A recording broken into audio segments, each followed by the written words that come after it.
Hello again, everybody. Welcome back to the Pandemic Baseball Book Club.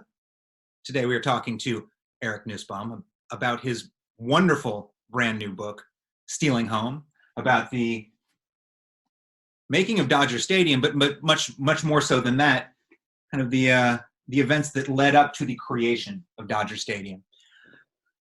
And the way I see it, Dodger Stadium is really a complicated place, in no small part because of this conflicted history that led to its construction. And this book really details both comprehensively and in a very readable way these multiple forms of civic trauma, I think, that are associated with the construction of Dodger Stadium. We've got the trauma of the displaced Mexican community that lived in Chavez Ravine for all those decades prior to the stadium, as portrayed in your book by the travails of one family in particular, the Erechikas.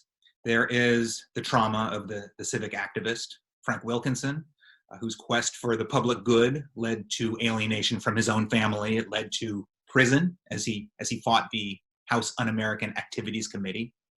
There is the trauma of what would have been a very substantial housing development where Dodger Stadium now stands. That was the development for which the aforementioned Frank Wilkinson was striving. And that was scuttled for no reason really beyond McCarthyism and upper-class greed. And finally, I guess, the Red Scare itself. There was the trauma of that, particularly in Los Angeles, inflicted on a city when the largest media megaphone in all of Southern California, in concert with that Red Scare, we're talking about the Los Angeles Times, was really boldly trumpeting the best interests of its owner over the best interests of the community. And somehow all of this trauma ends up in the same stew that produced one of baseball's unassailable treasures, Dodger Stadium, which has been standing for 60 years now as one of baseball's kind of pure, glorious monuments. So in the face of all this trauma, how do you make sense of this? As a Dodger fan growing up in Southern California, was this all in your mind as you set out to write this book? It was all in my mind when I set out to write the book. It was not necessarily all in my mind as a kid, as a Dodger fan growing up in Southern California. Thank you also for summarizing my book more effectively than I have in like 20 interviews in the last month. I'm going to steal all of that stuff. I think the question of like wrestling with that trauma and all those stories and the complicated nature of Dodger Stadium is more than anything else why I wrote the book and why I really was passionate about this story and this project for so many years. Yeah. We'll talk about the book for a few minutes. What I really want to get into here, for me personally, as an author and researcher, is your research techniques, because it blew me away how thoroughly this book was researched. And what was unclear, and you mentioned it all in the in the acknowledgement section, but the depths you had to go to and the files you had to dig through to get this information. So I want to talk about that in the later part of the conversation. But first, let's talk about the origin story. Frank Wilkinson went to visit you at high school, and that spurred a cascade of, I guess, thoughts and then events that led to the book. Yeah, so when I was 16 in my U.S. history class at Culver High, and towards the end of the year, our U.S. history teacher brought in Frank Wilkinson, who none of us had ever heard of, most people haven't heard of, to speak about McCarthyism. And he told us his story. He came in, he was in his late 80s, and he had kind of the like serious, deep voice and Colonel Sanders looking vibe about him. And he told us Dodger Stadium should not exist. What are you talking about, But he gave us this long dramatic story of his fight to build public housing in LA, how he was blacklisted, how his life was ruined, how he ended up going from a high-level city employee to working as a night shift janitor by the grace of a kindly Quaker department store owner. And all of this stuck with me for years, and it kind of was in the back of my head, and I knew that it was a story I wanted to write about. I mean, as I grew into being a journalist and being a writer, and really I don't know if it's because of this story in particular, but my interests kind of became history, baseball, and sort of like the relationship between baseball and society. And the story, I mean, that's right where it sits. So as I grew up into myself as a writer in my 20s, I always knew I wanted to write about this. And at some point, I realized it was going to be a book. And at some point, I realized I needed to really try hard to convince editors and agents to see it that way as well, because it's a little bit hard to explain, and it's a little bit esoteric, and it's very Los Angeles.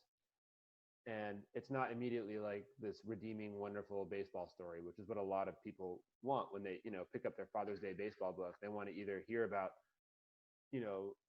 awesome tales from Babe Ruth's life, or like end up with a father and son playing catch. And this book is not that at all. Yeah, exactly. I mean, there are a lot of things to unpack there. I mean, I think it is a good Father's Day book because you do learn a lot about these other things, but you also do get uplifted from the Dodgers, at least in as much as Walter OMalley was visionary. He did many good things in addition to taking advantage of many bad things. And I think he and even the Dodgers can come out looking at least partially heroic here, in that it wasn't their trauma. All those things I listed at the beginning of this conversation were not of their making. They just took advantage of them. No, and I think that there's this mythology with Dodger Stadium that the Dodgers came into LA from Brooklyn and they kicked out all these families to build their stadium, and that was why the families left, and that was why the communities were destroyed. What I've been saying to people is that the truth is way more depressing. Like if you just blame it on the Dodgers, you're really letting the system of government off the hook. You're letting decades of racism off the hook. You're letting the city off the hook. You're letting the kind of bad guy, if the book has a bad guy, it's sort of like the LA real estate interests of the 50s off the hook. And laying it all at the feet of Walter OMalley is unfair to him, and it's unfair to, I think, history itself. Yeah, for sure. I mean, there's a lot to take away here. I keep thinking, since you said it, dense, isn't it? of the speech that Frank Wilkinson gave to your high school. Like, how great must it have been for him to introduce himself to a room full of teenage Dodgers fans by saying Dodger Stadium should not exist, and then suddenly you walked away from that going, "Wow, he really has a point." Yeah, I mean, he was super compelling as a speaker, even late in his life. Frank Wilkinson. So you'll hear more about this if you read the book, but he was basically a professional public speaker for most of his life, giving speeches, rallying the media to abolish the House Un-American Activities Committee. That was, after this story of the book takes place, for decades, really like his main cause. And he knew how to talk to young people. He was a true believer in his work. I mean, to the point where things he was very clearly wrong about, even at the end of his life, he still thought he was right. And for the most part, his activism and his intentions were really good, but there's times when you want to do something that you think is right, and maybe the consequences of your actions have a really negative impact, or maybe you see something as right, but it's not, even if your intentions are good, and you're actually wrong. And some people can change their minds, and Frank Wilkinson, for all of his good qualities, was never capable of changing his mind. Yeah, and that's one thing that makes him such a compelling character, I think, is that he has this dual aspect to his nature. He's not all good and he's not all bad. And there are certainly interests in this book that are, at least are portrayed as all bad, at least in their reference to this situation. And then there's the victims who, whose bad aspects are subverted in favor of the fact that they're essentially good and being victimized. Wilkinson is kind of right down the middle. He's clearly motivated purely. He wants the right things for everybody, and collateral damage that results from that is almost inevitable, and you can just see it unspooling on the page. Yeah, it's sort of like this impending sense of doom where you just know. I mean, because we know that we have Dodger Stadium and not public housing in those hills, but like, it's just sort of like this sense of Frank is going through his life. And when I was reading his oral history, and his oral history kind of jumps around a bit, but you can kind of read his youthful idealism, and you can just see it on the page. It's like dripping off the page, and you know that it's headed for this inevitable trauma, and the weight of that trauma definitely sort of gives like it makes his story as it unfolds much more dramatic, and kind of creates this tension in there, because he didn't know. He didn't know that he was being followed by the FBI and that he was going to be outed as a communist. It was a shock to him. Yeah, yeah, and it ended up costing him in many ways, like including with his family. And you can see the story going to the point where, at least I was thinking, don't do that. That's going to be detrimental to you in the long run. And he would do it anyway because of this idealism. I mean, he really is a very compelling figure. Yeah, I mean, as a writer, you're like just blessed to have somebody like that to write about. It's like, oh man, it's all right there for you. Exactly. So most of this book amounts to lessons in civics and immigration, but there is, of course, also baseball. The best sports writing is not about sports, and this is great sports writing because it is literally not about sports for the most part. But the baseball part is also compelling. I mean,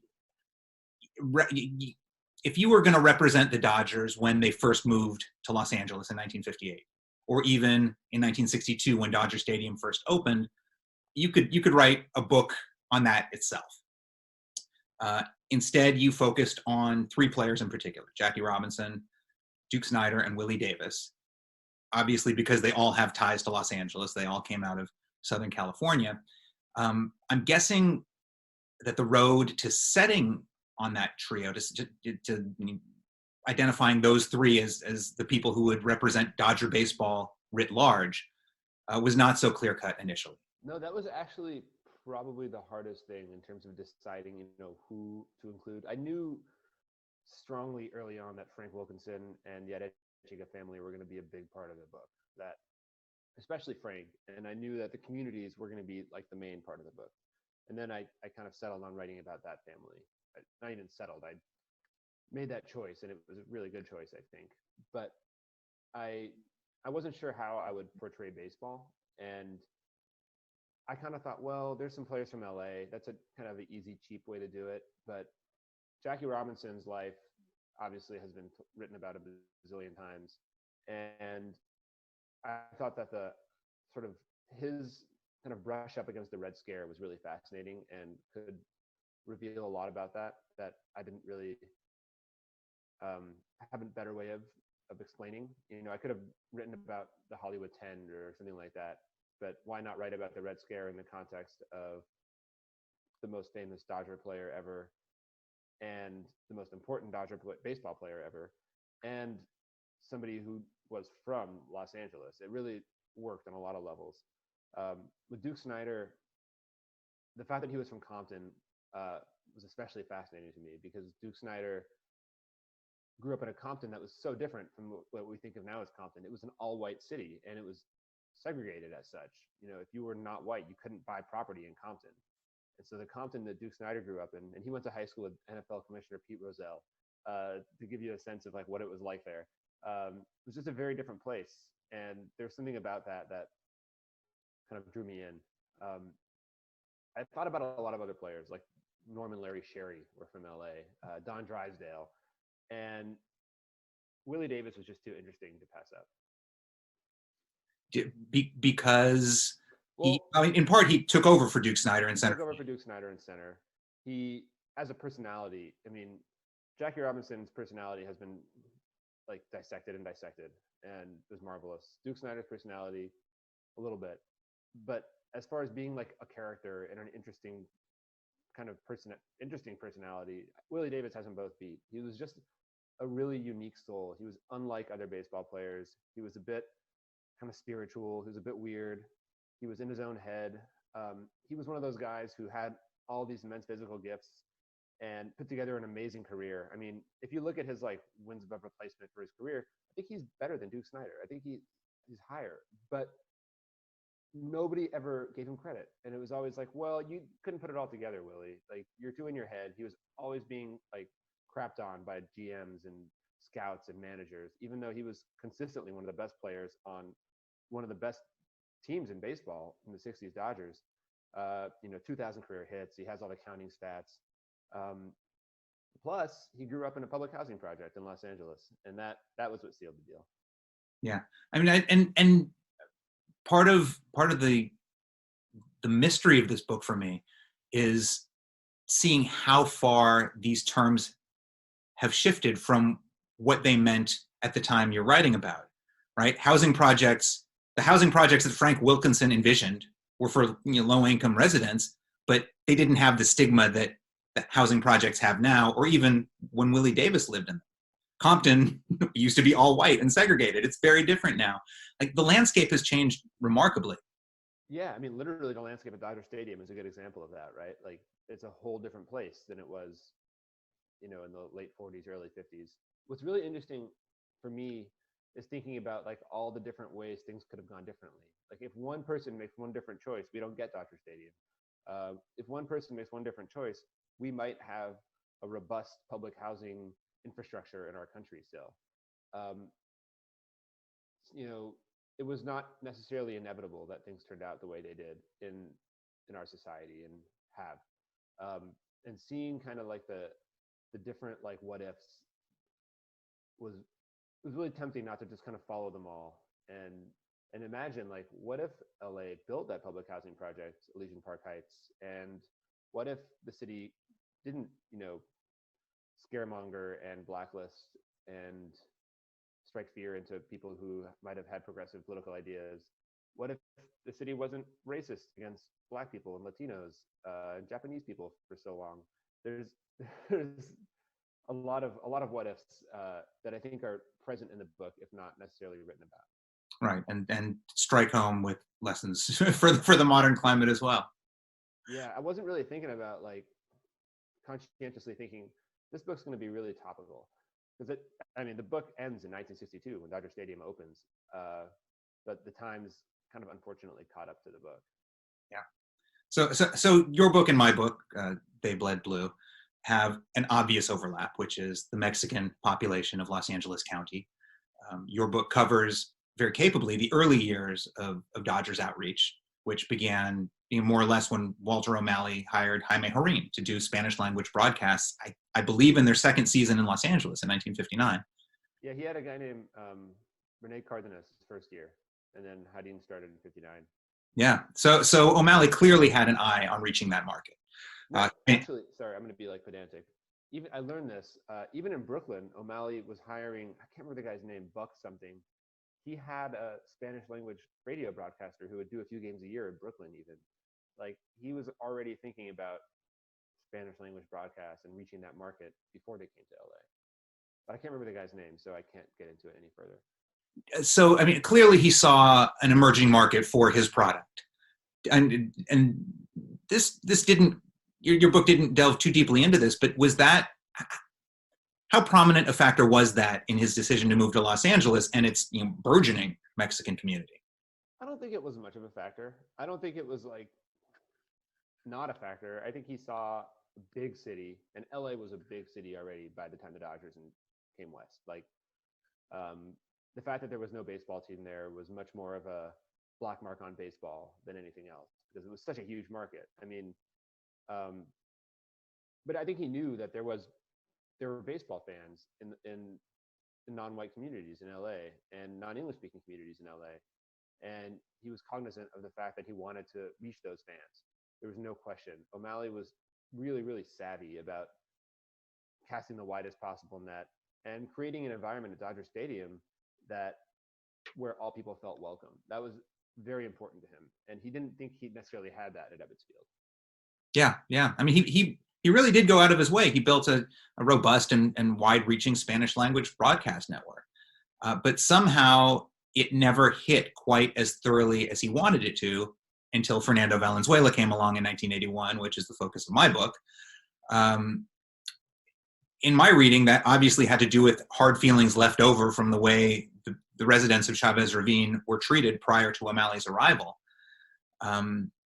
Did you uncover anything in that regard that stuck with you? I'm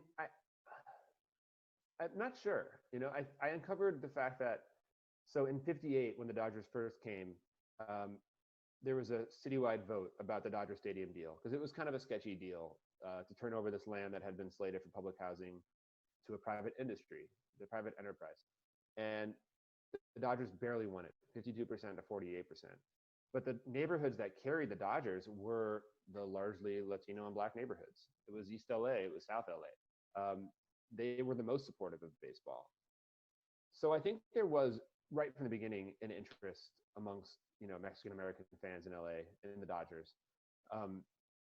But I also think that there was also a pretty good pre-existing baseball infrastructure in LA. In East LA, there's huge, semi-pro leagues, and some of the legacy of that is still there. And they had been in the community for a long time, and that's where fans went. That's where people went on Sundays for picnics, and guys played. And so you're not just competing with the Pacific Coast League. You're competing with the organic baseball that exists in a place. And the Dodgers, whether it was hard feelings or whether it was sort of just the Dodgers hadn't really earned the affection of fans, I think it's clear that something changed with Fernando Valenzuela. Yeah, I think it's very clear. I mean, really, really big claim there. Yeah, I mean, the team that was already selling more tickets than anyone in big league history suddenly began selling even more tickets than that. And the demographic breakdown of the grandstand became distinctly more Hispanic. It was a groundswell. I mean, Jaime Jarrín, who I believe you talked to, told me that nobody in baseball history has ever single-handedly created more fans than did Fernando Valenzuela in 1981. And I think that's totally believable. I think so too. And I think what's amazing, and you point this out in your book really well, is that it's not just Mexican fans. It's women, it's men, it's every kind of person. The idea that Fernando Mania just brought in this new demographic to Dodger Stadium, sure, maybe, but he literally brought in every kind of person. He was so universally beloved and so captivating that people who hadn't even thought about baseball suddenly became baseball fans. It's pretty magnificent. I mean, the idea that somebody like that could just sort of flip the switch for an entire city. Yeah, he was one of those rare talents where other teams would run promotions based on his starts when he came to their town. he sold some unreal percentage of tickets in the National League that season. I remember when they started interleague play the first year, and I was in LA, and the Mariners came to town, and going to see Ken Griffey Jr. at Dodger Stadium in the mid-90s, and at the peak of Ken Griffey Jr.'s, iconic kind of run, and thinking how amazing it was that the place filled up just to see Ken Griffey Jr. I mean, Randy Johnson, Edgar Martinez, A-Rod, whatever. It was clear that was the reason why everybody was there.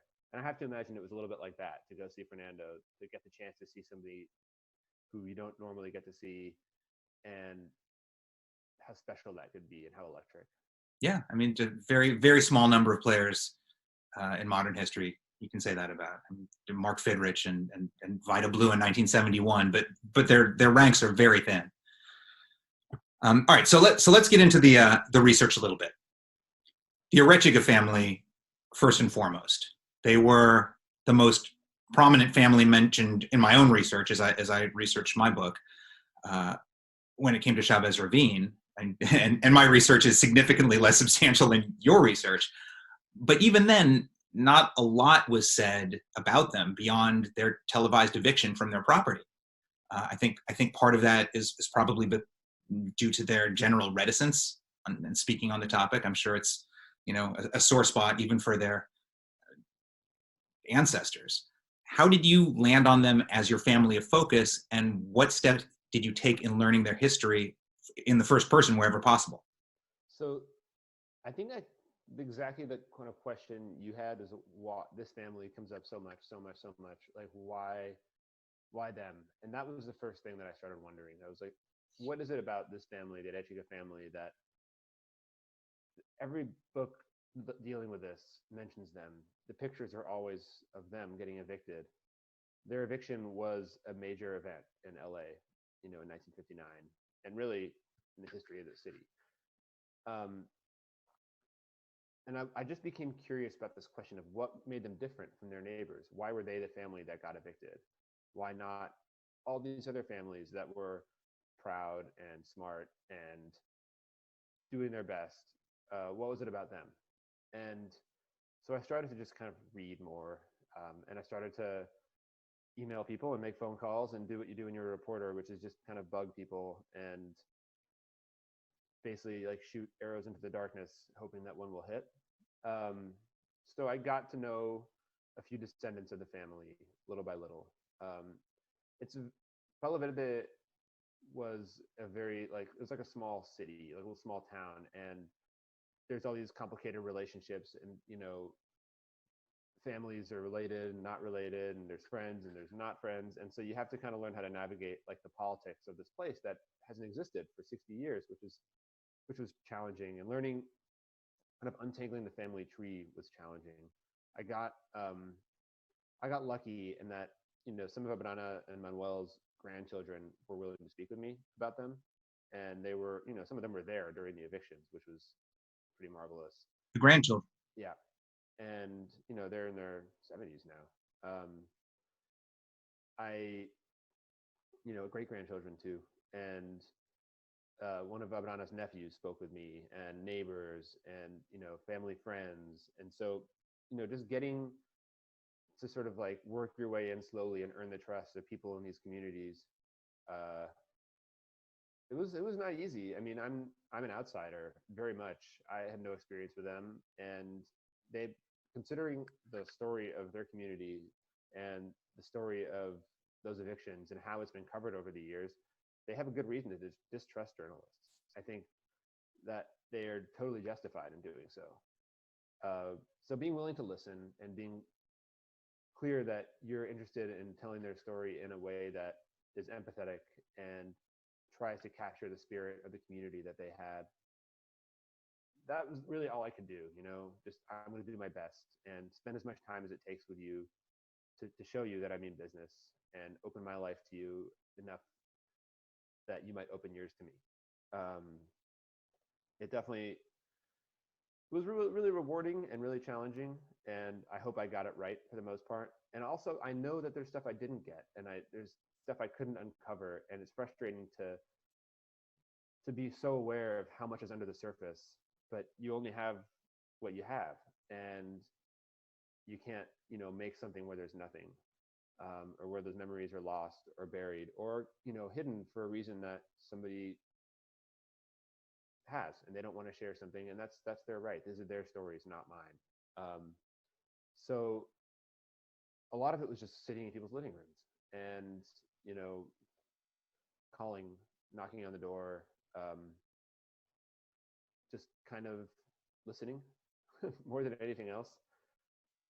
And then the other half of it was obviously like looking at documents, and that was much different for me because I'm not a professional historian. I come from a journalism background. Sitting with somebody and hearing their story and writing about it is my experience, but going through old censuses, less so. Yeah. Did you have kind of an aha moment where you broke through in a way that impressed you quietly internally as it was happening?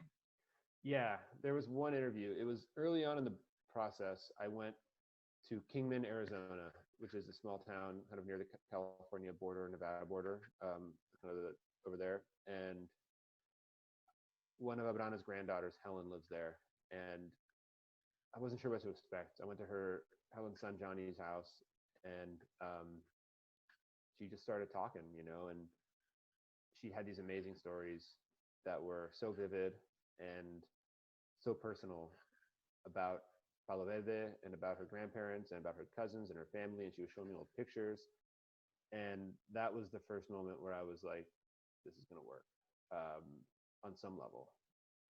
And there were other moments, but I think that was the time, that was the interview that I knew I could write about that family in a way that I would at least be comfortable with and would be enough to sustain the story.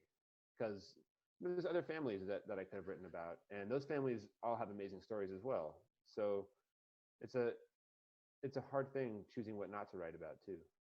Yeah, of course. Were there archival materials you could lean on?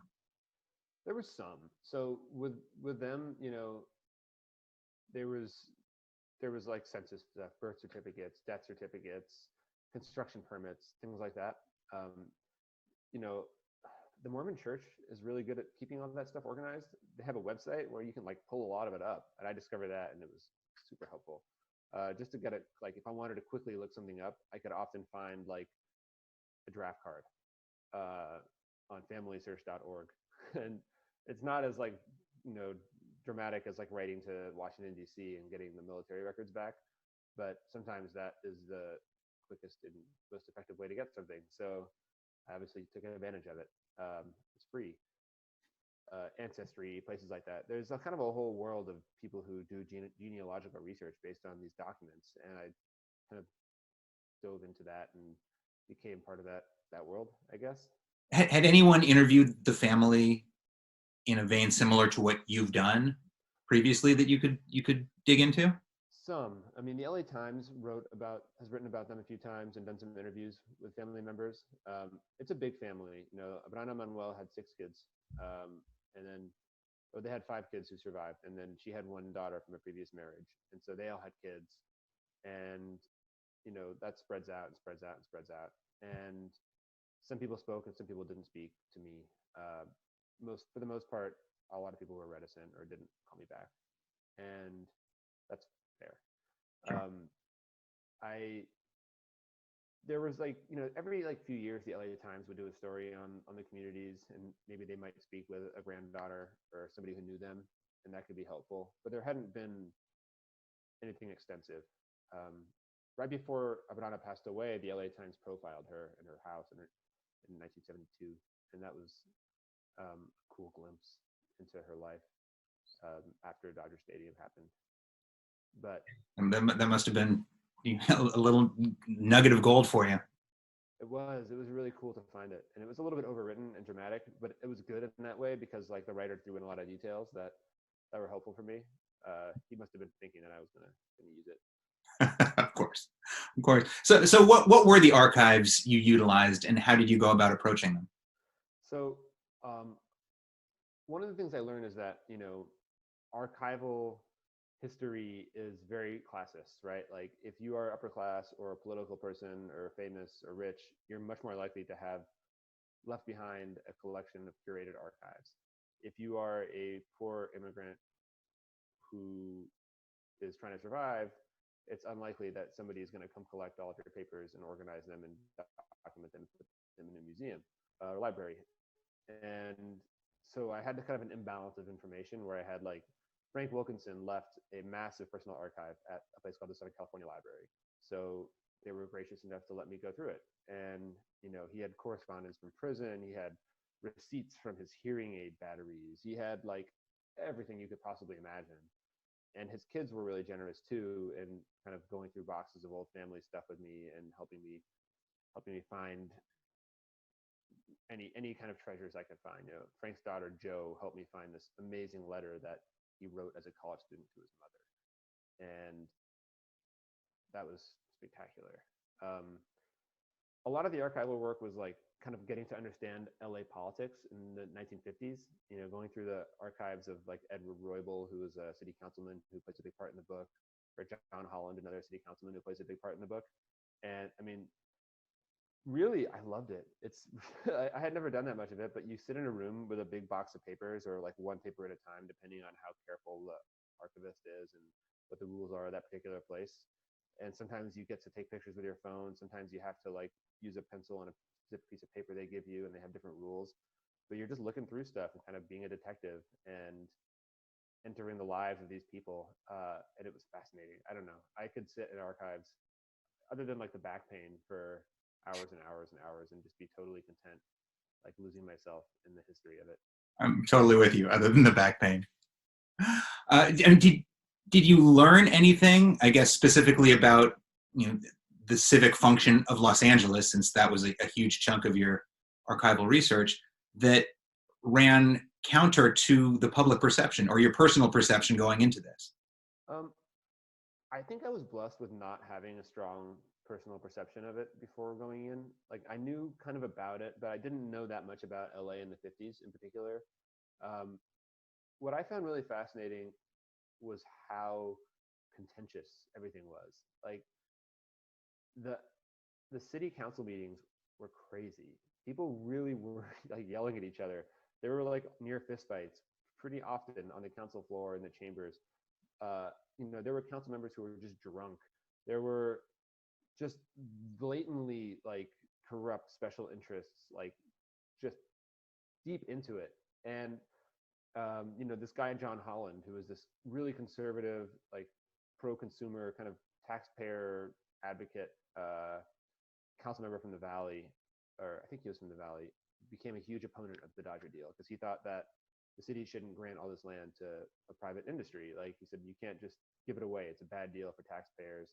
And he kind of became an unlikely ally of the communities that were still fighting for survival in the late 50s.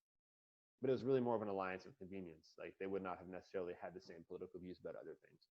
So Holland's archives show that he was deeply engaged in this effort to prove that the Dodgers coming to LA was a conspiracy and that it had been planned out before the public housing. And he was writing to senators in DC, and he was going all out to like prove this. Obviously he didn't have a leg to stand on, I don't think. I mean, maybe he did, but it was just crazy to see that, like see his hand scrawled notes in a council meeting, like trying to put together like the pieces of X, Y, and Z conspiracy that probably didn't exist. That said, you've got entities like the Los Angeles Times, blatantly trumpeting the interests of the owner. Did you uncover things that, in retrospect, made it seem obvious in a way that it was not obvious at the time? Yeah, I think it was inevitable that the end for those communities would be really tragic, and that private enterprise would win. I think looking back on it, you see just the extent to which big business in LA controlled the media, controlled government, and would go to great, ridiculous lengths to get what they wanted.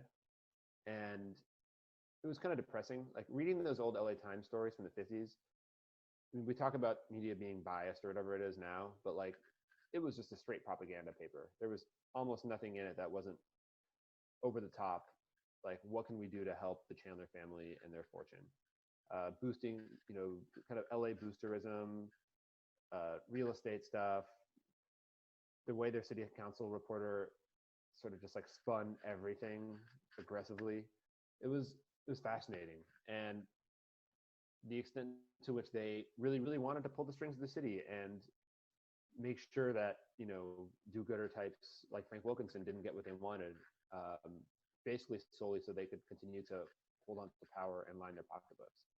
So that's something you could glean just by reading the newspaper from back in the day. You could. I mean, yeah. And then you get to like some other writers have done interviews with these old LA politicians of the 50s, and they'll talk about it. Like the mayor of LA, and kind of when most of this was happening, this guy named Norris Polson. He wins the election in 53 on the back of support from the Chandlers and the other big downtown real estate and business interests. And he told a historian named Robert Gottlieb in the 90s that Chandler approached him and said, "We're running you for mayor. We're giving you a Cadillac. Congratulations." And that was it. He didn't even have a choice in the matter, really. And Polson gets dragged in from Congress back to LA, and he was sort of like a nobody congressman, kind of not famous, really. And they put him up as mayor, and they run this aggressively anti-communist campaign, anti-housing campaign to beat an incumbent named Fletcher Bowron, who was a pretty moderate, like semi-progressive, kind of semi-old school mayor who had been a judge and kind of was an LA institution. And they do it. They beat him straight up off of fear-mongering and the Red Scare. Right, and Bowron was the one who proposed the housing development that would have gone where Dodger Stadium is now, and Polson is the one who scuttled that development. Exactly, yeah. Amazing. Do you have a favorite piece of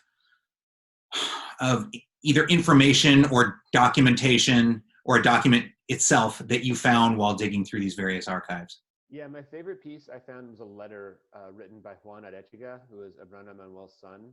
And I found it right at the end of research. Like after I had theoretically finished my research, but I was taking one last look at the Edward Roybal archives at UCLA. And Roybal's archives included a lot of letters kind of from constituents about like the evictions. So it's kind of buried underneath like somebody writing to the councilman that they're angry about the evictions or screw that family or whatever, whatever people's opinions were at the time. People wrote a lot of letters to politicians in the 50s. They didn't have other things to do. So kind of tucked underneath all these letters from random people is a handwritten letter by Juan Erechika, really just laying out in very dramatic and kind of heavy terms his family's story and their case for why they've been wronged. And I had never seen it in any other book about this and any other paper about this. And I think it had just been sitting kind of stuck between two other letters in this archive for decades. And I just kind of happily, luckily plucked it out. Well, as Arnold Hanna, the nation's most prominent and wondrous biographer, says, turn every page. Yeah.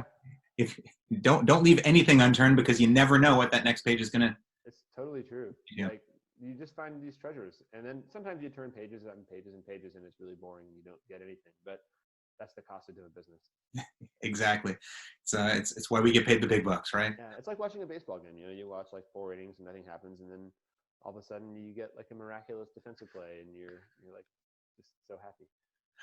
I don't think I could close this any better than with a baseball analogy. Gloriously done. I mean, not to say that the 4 innings are boring, because I love all those, terrible strikeouts and pop-ups. Yeah, well, we all love baseball for a very good reason. We continue to write about it. Eric, great job on this book. I cannot recommend it highly enough. Thanks for talking, and thanks to the viewers for tuning in to the Pandemic Baseball Book Club. Yeah, thank you, Jason, for interviewing me, for reading it, and for starting the Pandemic Baseball Book Club. Which, let's just be very clear, that name came from you. I don't know if you remember it. I kind of like, when you told me I named it, I said, oh yeah, I did name it. It was an offhand comment in an email. I'm like, yeah, that would be good. Hey, offhand is probably when I'm the most smart. So. I think in these ongoing email strings, that's clearly the case for, I think, all of us. Well, as long as we don't try too hard, we'll be okay. Exactly. All right. Good talking to you. You too, Jason. Take care.